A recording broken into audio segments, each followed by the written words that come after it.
Well, welcome back once again to Talking with Tech. This is Lucas Stuber, joined by Chris Bouguet. How are you, sir? I'm great. How are you? I'm fantastic. And Rachel Madel's usually great. How are you, Rachel? I'm usually great. Well, I think we have a pretty great interview today, and I'm just going to let you go ahead and introduce it, Chris. Yeah, I had the great fortune to talk to Kathy Howery, who is a researcher and kind of a name in the field of AAC out of Edmonton, Alberta, which is up in Canada, in case you don't know. And what she has been researching for a while now is what she calls the life lived of an AAC user, meaning all of us have these social scripts that we use, like what to do when you go to a restaurant, the waiter comes and says something. We have this how things work for verbal speakers, people who primarily use their voice as their primary form of expression. But what if you're an AAC user? How does that change for you? And then what does that look like across your whole lifespan, So what Kathy's been doing and what the interview you're about to hear is all about is all of her research on what are some of those aspects. She spent a lot of time with people who are end users. I don't know if they're ever an end user, you're always learning, but people who are proficient users of devices, and kind of explored what what some of those questions might be. And she's done a lot of research on it, and she's going to be presenting. She's going to talk a little bit about that at ATIA, which is coming up here quickly, and then also again at Isaac. She's doing a pre-conference. I'm jealous. I want to go to Isaac so badly. The Australia bit. That's pretty cool. So when you say, one of the things that I always worry about, I guess, with the social scripting element is the fact that AAC, especially for younger users or entry-level users, can be so prescriptive, right? We're only giving them access to what we sort of think they should have access to. So when you say that she's working with proficient users, is this a different situation for them? These are people who are composing their own messages? Yes, exactly. What I mean by social scripts is for us, how we, meaning us people who are verbal communicators. Like I said, when we go to a bowling alley, we know what the script is. I say, hey, it's my turn. And we just fall into line of what things are, how things are supposed to work. But when you're an AAC user, maybe they don't work quite the same way. Maybe they do. That's what Kathy's trying to figure out. For instance, one of the things that comes up, and you'll hear it in the interviews, but just to tease a little bit, is the idea that I have my own unique voice, right? But many AAC users share the voice of somebody else. So how is that change when your voice is so tied to your identity? What does that do to a person's psyche and how they see themselves when they share a voice with other people? Now, I know there are programs and ways of trying to create your own customized voice, which I hope we get to talk to those people somewhere in the future in the podcast. But right now, many people who are AAC users share the same voice. And so that's just one of many things that she brings up in the interview.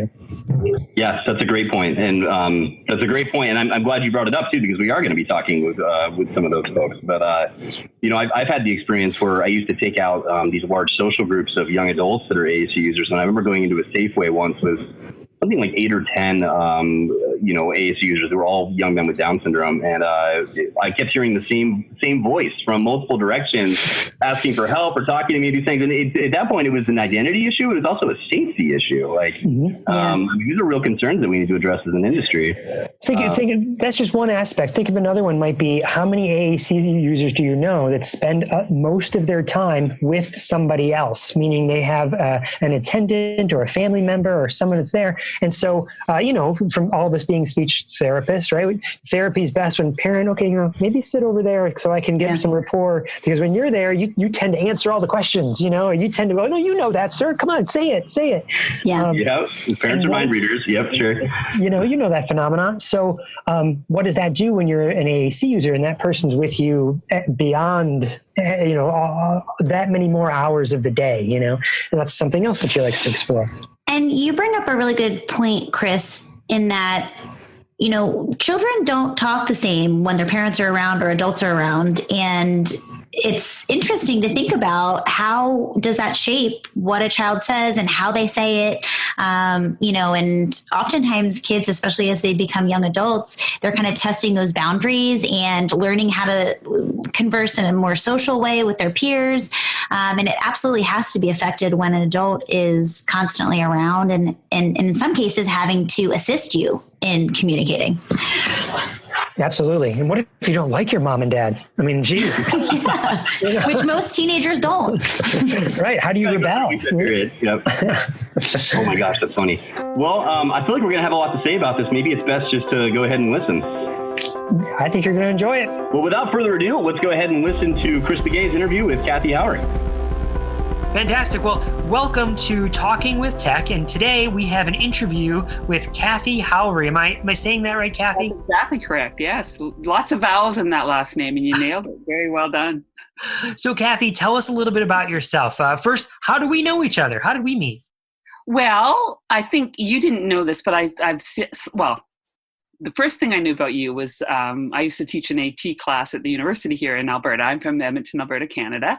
And I used your orange, I'm not going to remember the exact title, but I'll give you a little shout out right now. Here it is, your assistive technology textbook in that class. So, and then I think we actually might have connected when you were doing a UDL online course. I think we talked to each other then. Yes. And then most recently, in terms of the world of AAC, you came to Edmonton and got lots of people interested in messages that I care very deeply about. So that was like, yay, go Chris. I totally appreciate you hooking me up with that gig. And you know what I think it is? It's sort of like you can't be a prophet in your own land. Do you know what I mean? Like I can say the same things I said there and people won't listen to me because I'm Chris Begay where I am. You know what I mean? You're just Chris, the person that comes to my school. But when you travel and you can hear someone else say it, the same exact thing, you're like, oh yeah, okay, it must be, you know? Yeah, but you say it with a little bit more panache quite a bit more panache than I do. So I'm gonna, you give a little value added fun, Chris. So anyway, that was where we, I think, maybe first said hello, how are you, face to face kind of thing. So yeah. Yeah, I think you're right. I think maybe an ATIA. Did we run into each other at ATIA once? We lost ATIA too as well. That's correct. Yeah. Now, my presentations have slowed down a little bit with my job and things, but yours are picking up, right? I mean, you have some sessions coming up at different conferences. Tell me about those. Yeah, I do. I've been kind of on the circuit for a little while. So I just recently finished my doctorate after probably too long, but that's okay. It was a great journey. Little history. Congratulations. Well, thank you. Yes. Phew. No, I started thinking I was going to study UDL and just couldn't wrap my head around how to attack that. And then a few different things happened along the way, which brought me back to the kids of my heart, which are aided communicators. And I've been working in this field for 30 4 or 5 years. Right? Yeah, 4 or 5 years. That's right. Exactly. And then I fell into this class. Well, I went to a assistive tech or a class on technology, and a philosopher of technology came in and talked, and she kind of blew my mind, thinking, what? People ask questions about technology like that? We don't ask questions about technology like that in the AT world. And so we went for coffee afterwards, and she said, you need to take this seminar by Max Van Manen, a phenomenology seminar. And I'm going, okay, because I was talking to her about speech generating devices.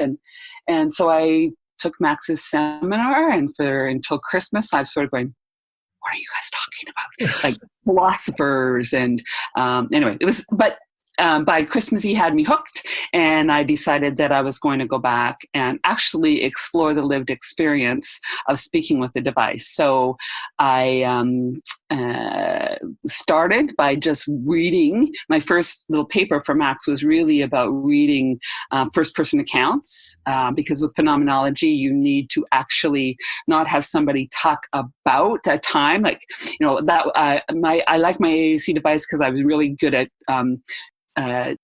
sharing my feelings with it. You actually have to get to concrete moments of lived experience. And then you look at that and you start to reflect on what's the real meaning of speaking with the device for that person. And there's a few different ways of looking at that.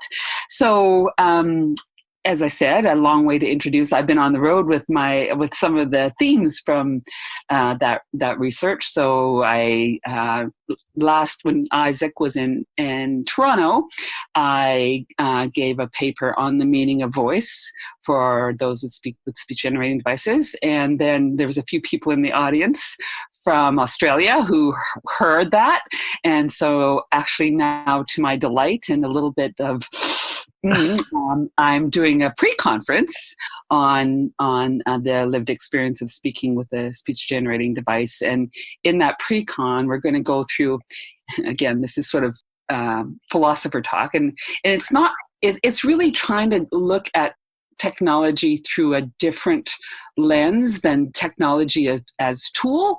And what does by its very existence in the world, this technology do to shape people's lives and change their being in the world? So you look at lived body, which I'm talking about voice, so the meaning of voice. Lived space, how does speaking with the device change the audible reach of your voice and change the space in which you live and talk and engage? Lived time, which is ending up to be one of the biggest topics, because anyone who knows about AAC knows that the time dimension is critical and in all kinds of ways. So lived relations, how does the use of this technology bring me in or out of relations with others? And then lived things, which is kind of the looking at the device itself and how does that impact one's being in the world by the use of the device. So that's what I'm doing at Isaac. And then I've done a few other ones. I've done at ATIA last year, I did one which I called the demanding device, which is not only the idea that there are cognitive and physical, sort of the traditional demands that we think about, but what is the fact that these devices exist in the world then put on to people who have significant speech challenges. So that was that's maybe my favorite piece to kind of unpack that. And then at ATIA this year, I'm going to be doing sort of a little, not exactly a repeat, but looking at meaning of voice, again, the one that I did at Isaac. So so I've been, and I did one at ASHA too. I did at ASHA the demanding device, which was quite fun and was pretty well received. So were these presentations born out of your research? I think you said that, right? Yeah. And so what are some of the highlights? Tell me some of the things that, if you came to one of your sessions, what would be some of the big takeaways you think people would get?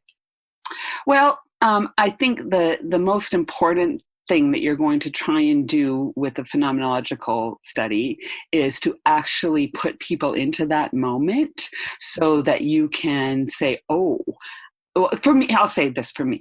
I knew cognitively or intellectually a lot about AAC before I started this, but I didn't really understand. I didn't really understand what it was like to do that. And so for me, the takeaways of understanding what we think about the demanding device, understanding the expectations and attitudes that those of us who are speaking and especially, my bias was so strongly towards tech and, it's just a tool, but we need to get you and that shifted for me tremendously. And so it's kind of, you get some understanding and hopefully that understanding can have an impact on your practice. The whole point of this is to have more empathic or empathetic practices. That's not to say that we throw away what the knowledge and the understandings and the explanations, but really is trying to get at a closer understanding of what it might really be like, so that when we as practitioners or family members are engaged with people around technologies, and particularly around the speech generating device, we might have some of our preconceptions challenged. We might come to it rather with it's supposed to, if phenomenology is done well, and I can't profess to doing it well, but I'm trying. It is supposed to kind of evoke a new sense of wonder about something. So, and to really be open to what the person's experience brings, rather than to try and explain it away or trying to fix. I mean, I was a fixer. I would go into a classroom, and this was the hardest thing when I was doing my research, is because I I wasn't going in to try and fix anything. I just was going in to see and to try and understand. So I know that maybe sounds a little bit esoteric, but I think it's a piece that we've not really dealt with in the field of AAC. And even, there's a many books written about philosophy of technology in general, but we haven't stopped to think about the philosophy of assistive technology in the fact of how does this change the lived experience of people? What other things might we want to be considering about technology? So it's been fascinating for me. And that's kind of the impression that I get from other people, is going, like, first of all, after I'm done, usually there's just this silence. It's just like, oh. And then they can process, and we talk a little bit, and I usually laugh about, yeah, I know. But yeah, so I think that's it. You touched on a lot right there that is so personal to me, right? Because of what I do, working in the classrooms with students. Do you find that a lot of the people that you meet and that you talk with have a resistance to changing their mindset or their philosophy? Or do you find that most people are like, let me put it a different way. Do you find cognitive dissonance something that really impedes what you are trying to convey in your message? Like, people just shut down and be like, no, it can't possibly be a change. And what are some of the shifts you've seen? Well, and so interestingly, I think first, in a couple of instances, I've gotten people, clinicians, who just want to say, when I tell them how it is, they want to explain, well, but that's because of this, or that's because of that, or that's because this wasn't working right. And I'm going, that's not the point here. That's how it is for this person. And so we need to pay attention to that and not try and explain away why, or not. Let's just sit with this and try and understand and be more open to the person's actual experience. But I've also gotten people who, so the first time that I gave a talk on this, Jeff Higginbotham was in the room, and lots of people, and he actually ended up being my external on my committee, which was marvelous and a little bit terrifying, but yeah. It was and so the first time that I gave this talk, he sort of set up and he says, okay, Kathy, so what? So what can you do with this phenomenology? And I gave him kind of the pat answer that I knew that Max would have given, which is, it's not what you do with phenomenology, it's what phenomenology does with you. And of course, being a neophyte, that was just sort of what you say. But I came to understand that that's really it. So the people who get it kind of come away a little bit changed. So I'll give you an example. One time there was a teacher in one of my talks, and I think it was one about mostly about voice and a little bit about time. And because I kind of pull these together in different ways, different times. Anyway, she came up to me afterwards, kind of in tears, and said, "You've given me a burden I didn't know I had." And I thought, oh, you have enough burdens. I don't. And then I thought, no, that's exactly it. I need you to understand this. I need you to understand this. So, yeah. So what are some practical ways when after people come, they apply what you've talked about? Well, Certainly in terms of the demanding device, one of the things that I think people take away is that we need to not be so driven to the high. And again, this is something that we all talk about, but it's not always the high tech that's going to bring you into relation with someone. And that we really need to consider what communication is and how people want to communicate, and that maybe some of us, myself guilty, need to just back off and let people communicate in the ways they need to communicate. And so that's been that's a consistent takeaway from the demanding device talk, which is great. And again, it's not, I think what's interesting, it's not that this isn't out there, but it's not there in a really in a way that evokes an understanding of the real meaning for people. I think that's one of those things. The other thing with lived voice is how, well, there's a couple of things. One is, my voice is not my own. For me, when I started doing this, and this came up at ATIA as a question, so I'll share this. I used to, I think we all did, go and put my voice into kids' devices, or I would say, oh, let's get a classmate to record their voice in the device. And then you're going, well, how bizarre is that? Right. You hear my friend's voice come out, and that's supposed to be my voice? But I never considered it would be bizarre. But in one instance, one of my participants texted me and said, well, I just listened to Carly Fleischman interview Channing Tatum, right? That's his name. He's so pretty to look at that I always forget what his name is. And she said, and I just closed my eyes and I imagined it was me interviewing because she's using the same voice as me. Yeah. Right? People share voice too. Yeah. And what is that to have a voice? You can. I can tell that my sister's voice sounds like mine, but voice is supposed to be as personal as fingerprints. And yet, and voice says so much about us. It talks about our age and yet in the world of AAC, it's just so not. And then I did have people ask me whether, voice as personal voice came up very often. And really what came up was people still need to be understood, because even the kids that took all the time to pick their very special voice at the end of the day went back to a more generic voice because it was still the one to be understood. So, it's that lived moment where I can have the fanciest voice I want, but if nobody's understand, like after the thing, people are nodding their heads and I know they don't understand one thing I just said, well, I don't have a voice, right? Exactly. Yeah, the message is more important. Yeah, it's sort of like that phenomenon of listening to, you hit the record button and you record something and you go back and listen to it and you're like, oh, that's what I sound like, right? Because it's so unique. Everyone's voice, it's part of your identity. So if it's a voice with somebody else, what does that do to someone's identity? That's what you're getting at. Exactly. What does that do? And what do we need to consider about that for therapists, as therapists, teachers, parents, right? And, this whole, and I don't think we do digitize voice as much as we used to, right.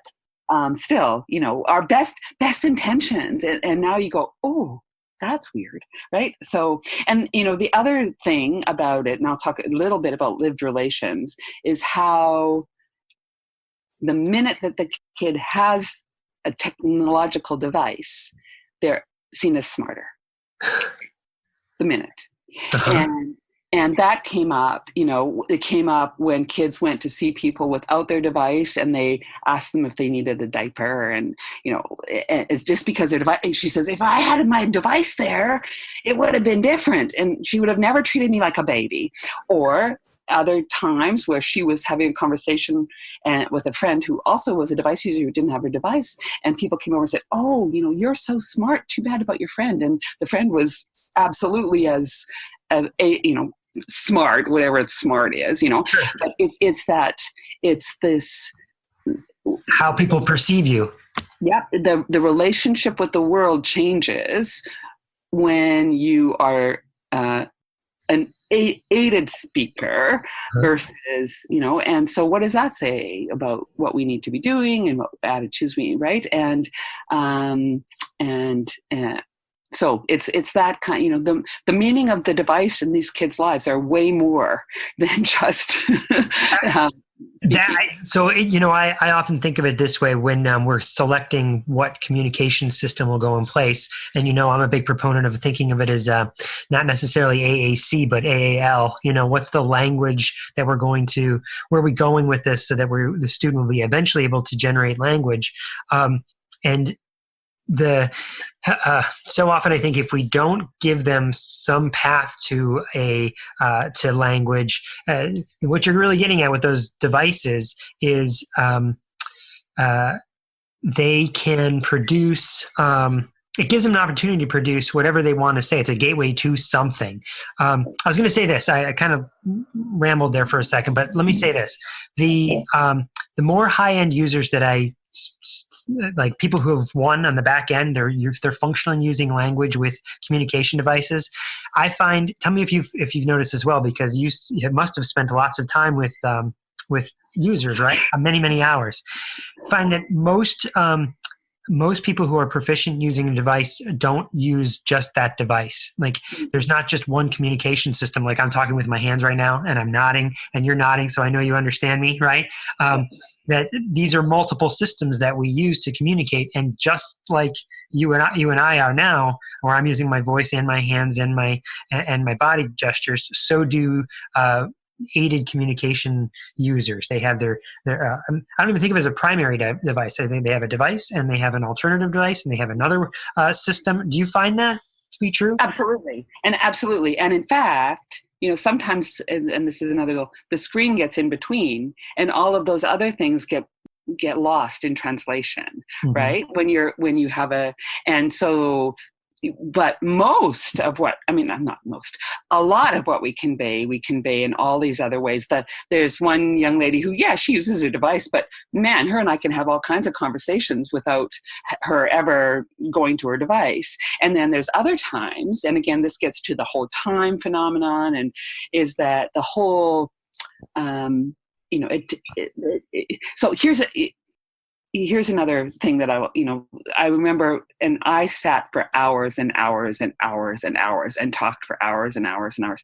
And so I would ask a question to a person, do you remember a time that you used your device that was really important for you or something? And then so they'd be answering and their mom would be there and we'd be having this whole other conversation going on because of the hours, because as human beings, we can't handle silence very well when there's two of us together or three. And, so she would be answering a question that by the time she answered, I kind of, whoa, and you have to think, well, but that happens over and over and over and over and over again because the screen is between and the time it takes. So, but if I'd have just asked her questions, now this is me taking more control over the conversation. You remember a time, and sort of yes, no, and she could have been I would have gotten something, but I couldn't have gotten her actual lived moment in the way that I did. But you're right. We all need multiple ways to communicate. And one of my participants, he taught me some good lessons because he prefers a letterboard with words. And, I could go, well, have you tried this? Have you tried this? And like, and he's the most effective communicator I know. And we had a conversation together. It was built up together. So yeah. Yeah. One of the things that I've been thinking about through our conversation, and this is just fascinating to me, I know we could talk forever on this, was the idea that if we don't give people some way, then how does that also alter their life experience, right? Just that phrase that you uttered, which you give someone a communication device and immediately people see them as smarter than if they don't have their device. So what does that mean if we don't provide devices, that they're never seen as as capable. Yeah, exactly. I know, and I totally agree, and yet the flip side of that, I mean, this is why we have a really messy. The flip side of that is if we put all of our energy on getting the holy grail of the device, have we slipped away from the nuanced, really important ways of communicating? So we have to be really and thinking, and you said, about the myriad of ways that we as humans interact and connect. And the other piece I'll say, and when in the time piece, I ended up the timepiece talking about really our kids don't talk in talk time, they talk in text time. And so one of the things that I think might be a bit of an equalizer, it is Facebook and Messenger and texting, because although it's slipping away now my kids seem to think that I should respond to their texts right now. But we do have more grace in that time period, right? Mm-hmm. And when I've wanted to get somebody to understand what it might really be like to speak with a device, I give them only text, and we have a little Skype conversation. And so we're talking, and you're texting in. So I think that we're in a world now that will, in a text world, have a more equal,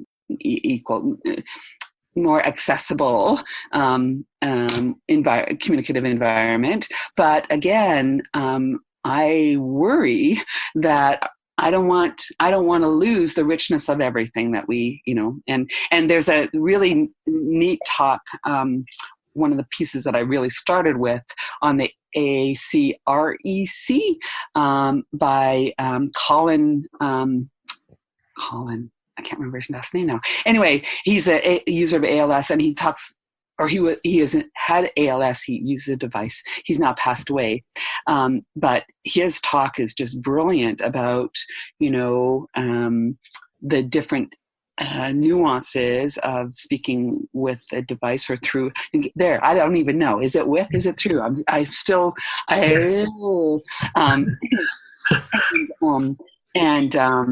He talks about, just when I thought we had a level playing field with texting and email, bam, technology like this comes out, right? And we're what's the word I'm looking for? Making voice more powerful again. So, so because that we're human beings, and so yeah, and technology changes, and you use what you have. Everyone uses what they have, and so yes. So, if people wanted to come to yours, how did people find out more about you and find more about the sessions and more about the concepts that you're talking about? Okay, well, hopefully I do have a chapter in a book that talks about some of this. I feel like an advertiser now myself. It's Eddie Burns. I don't know that very many people have it, but it's Dave Eddie Burns' efficacy of assistive technology interventions, and it's it's called, the chapter, speech generating devices in the lives of young people with severe speech impairments. What does a non-speaking child say? So if they wanted to get that book, and I think it's an online book, they can do that. Awesome. I've got a paper coming out, hopefully in a journal called Phenomenology in Practice pretty soon. Got a couple other things in the hopper that aren't close enough yet for me to be talking about them. If people want to come, if you happen to be at ATIA in January, I am doing the presentation on meaning of voice, and I don't remember what day it's on. February 2nd, maybe 3rd? Yeah, something like that. Kathy Howery, look me up. I'd be delighted to see you. And then for those of you who want to take the big step and come over to Australia in July, I'm doing a full day pre-conference where we're going to be talking about this, and I'm going to be going through each of those. They call them in phenomenology existentials. So lived body, lived space, lived time, on lived relations and lived things, and give you some snippets and some anecdotes, talk about them, and then we're going to discuss them a little bit, which I'm just so looking forward to. I think it'll be really fun. So. Oh, me too. I'm so I wish I could go. I wish I could have a plane and go back to Australia and be there with you, because it sounds like it's going to be an amazing day. Thank you. Well, I hope so. And I'm very, very pleased and humbled that they asked me to do that, and very excited. So yeah, and I'm really pleased that you asked me to have a conversation with you today. This has been fun. So anytime we get to chat. I know we've had conversations before, and they're always awesome like this, you know. All right, Kathy. Well, thank you so much, and good luck in your presentations. I know I'll be following up with you online with and keeping tabs. So I'll talk to you soon. Thank you. Thanks, Chris. Bye. All right. Bye-bye.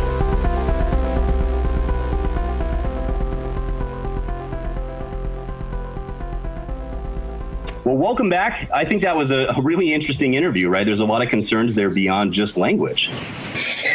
That was my big takeaway, is that so often as a speech language pathologist, I'm worried about teaching the student language. What's their next words? Like, how am I having combine words, or how do I teach them the word of the week, you know?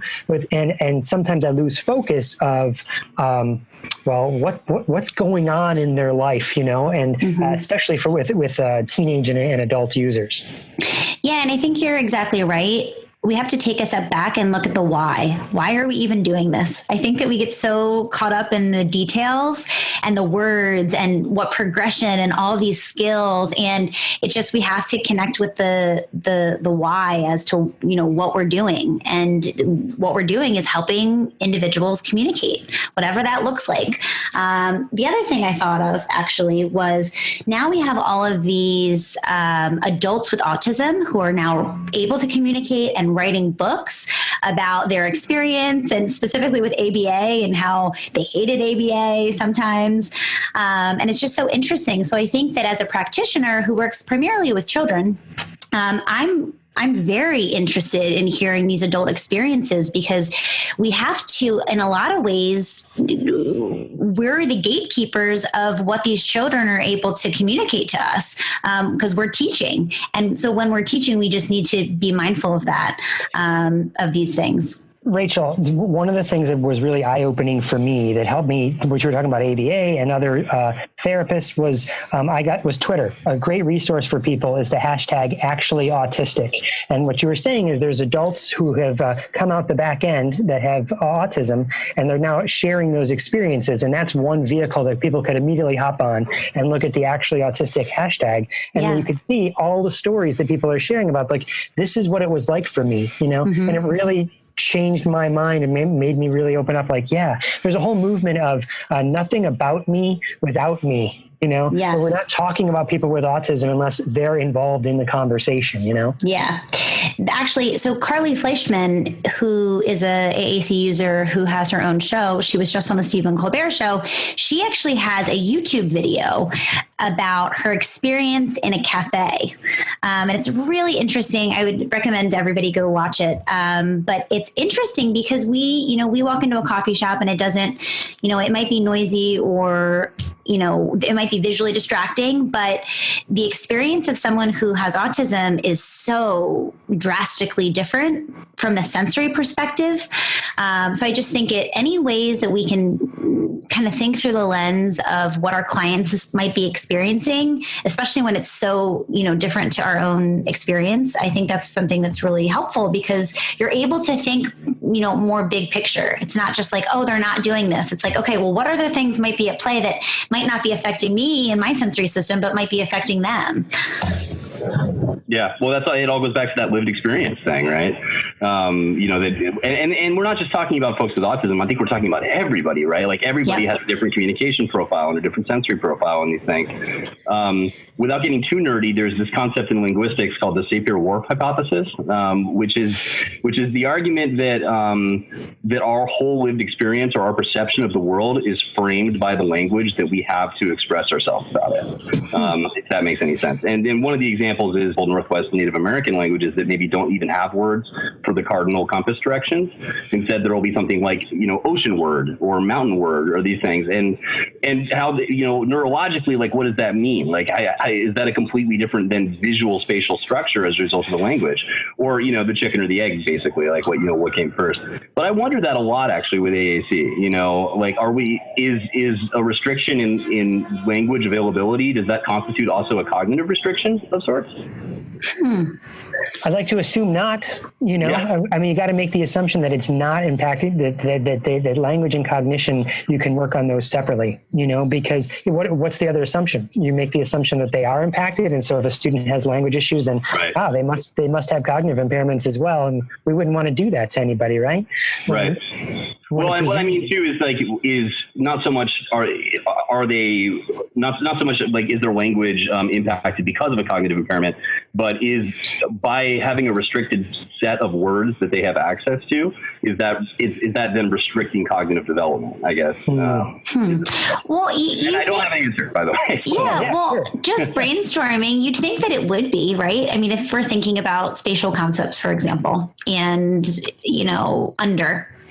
if they don't have access to using that word and having a variety of opportunities to experience it through the use of it, it might, affect their ability to comprehend the concept. So I feel like I think we don't know, but I think you bring up a really good example. And I guess my point with even sort of raising the question is just to say that it's that much more important, right? To think about more than just the language and to think about the lived experience piece and these other things. And I'm so glad this research is happening, partially because we finally have a chronological period of AAC use long enough to do that research, right? Mm-hmm. Well, and more people working on it than ever before, I think it's not AAC there's not enough research, of course, right? I think there wouldn't be anyone that says, oh yeah, we have plenty of buckets of research on AAC, but there's more people that are interested in it and more people that are having conversations like this than there have ever been in the past. And so that's really intriguing to me that we're going to have even more research coming out about how these things work. Yeah. Well, so even thinking from the perspective, like, all right, I'm a school clinician in elementary school. What are some practical things that I can start doing to help the situation? First of all, the awareness piece is huge. So just thinking about beyond the scope of communication and language, I think that these other things are at play, like the voice, for example, is such a great idea to think about. And I don't know that there's a ton that we can do specifically to address the voice issue, but I feel like just that awareness, we can start reframing how we practice. And I think that that's a big one. Rachel, tell me what you think about this, but I think a big part of the speech language pathologist's job is then to work with the communication partners that are also with that student, right? Mm-hmm. Or that person. So we might be aware, but maybe then the next step is, all right, mom, it's time for you to back off. You know what I mean? Or a paraprofessional, I need you to understand that this person has all this other stuff in their life besides just the language aspect. And so it's coaching people through it, I think. And I also think too, we tend to treat communication in such a formal way, but kids especially are motivated by the informal communication, by the, that's cool or weird or gross, all these things that we can teach kids how to say that are empowering, but also they're just socially more acceptable for a 10-year-old to be saying. So I think that that's an important thing too, is let's not forget about those fun social phrases that kids are motivated by. And not only the users are motivated to use, but the peer listeners are motivated to hear. If they hear a kid saying, that's dumb or whatever social phrase it might be, there's going to be more peer acceptance in that social group, in that social circle. Absolutely. But I'm sorry, Rachel, we can't teach it because it's fringe. Womp womp. So one thing that we talk about, right, as speech language pathologists is what we call MLU, right? So which is mean length of utterance. So, and for example, an MLU of 2 would be a 2-word sentence like I want or ball want or something. And this is often where we see kids kind of stuck, right? I mean, at the elementary level. And so one of the goals that the student had was to get to an MOU of 3, which would be like, I want ball or I want break or whatever. And these are terrible examples. These are all super functional, just requesting. But we want something different than that. But in any event, I was working with this student, and I think he was a little tired of me. I've been working with him for a long time and really trying to work on this commenting piece. And finally, he said, "Ugly Luke butt." My name's Luke. And at the time, I remember thinking, yes, like MOU 3, I'll take it, absolutely. And so you said that something like that. I don't know if socially acceptable is necessarily what that was more, but it was certainly more socially appropriate, right? I mean, that was what an 8-year-old who's frustrated with their poopy teacher is gonna say, maybe, And That's so great. Yeah, I was very proud of that moment. He was using LAMP at full. I mean, so he had a wide variety of words at his disposal, and he was really creative with them. But to me, that highlights again, like, the part of that lived experience can be like, I guess, what we would call the robusticity of the device, right? Like making sure that he has access to the ability to say things like that. And then also, too, what I teach kids that I work with is how to, in a socially accepted way, talk about that. So I actually have a story. I was working with a kid, and I don't exactly even know the details of the story, but he was on a playground and he was going to pretend, or he was actually trying to pee on, one of the playground things. And his mom was like, "No, you can't do that." Great story. Okay. And he thought it was hilarious. So much so that he was telling me on his device, like, pee horse. So I'm like, okay, let's run with this, because he wants to tell me about it and he's laughing. And whenever a kid's laughing, you need to run with that no matter what it is. So I'm like, okay, you want to tell me I peed horse. So I expanded the MLU to 3 instead of 2. And, this went on for weeks. Every time I would come, he would laugh. He'd say, and he'd build the sentence, "I peed horse." And I'm like, "You peed on the horse?" And so it was just he loved it though. And then what we started doing was, I'm like, okay, we can't just say "I peed horse," randomly. So then I added a quick fire phrase that was like, "I want to tell you something funny." So then he would, do the quick fire phrase, "I want to tell you something funny. I peed on a horse." So then it was like, okay, great. Now we're teaching the social context we're not just randomly saying "I peed on a horse," because that's not socially accepted. But if you're going to preface with, "I'm going to tell you a joke," then it is. So I think that's just an example of, finding something that kids are motivated by, even if it's really bizarre and weird, and just running with it. Yeah. In both of those stories that you just shared, what happened is you made a connection with the student as on a personal level. It wasn't about just the language. It was about, hey, we're enjoying each other. Life is awesome right now. Yes, we're being funny. Humor is one of the things that I think is so neglected in what we do. And it's literally the most motivating that we could even potentially imagine. So that's why I always, if there's a giggle or a laugh, I just it's like a thread, and I just keep pulling at it, because that's where you're going to get intrinsic motivation. And that's what I really want to do for kids, is to teach them how to say what they want to say. Well, and Chris, I think you hit on another big one too. That's a takeaway maybe from this whole thing, is to just bear in mind the humanity, right, of everyone that you're working with. And the kids are kids regardless of their communication modality. Treat them like people. Yeah. Yeah. Right. All right. Well, we'd love to hear what you think. So please do feel free to drop us an email, and also feel free to join our Facebook group. We have a cool group now, right, called Talking with Tech. Probably something like 800 people in there, and it's definitely talkative. People are talking about tech, so come join us. Once again, this is Lucas Stuber, joined by Chris Begay and Rachel Madel. Hope to speak to you next week.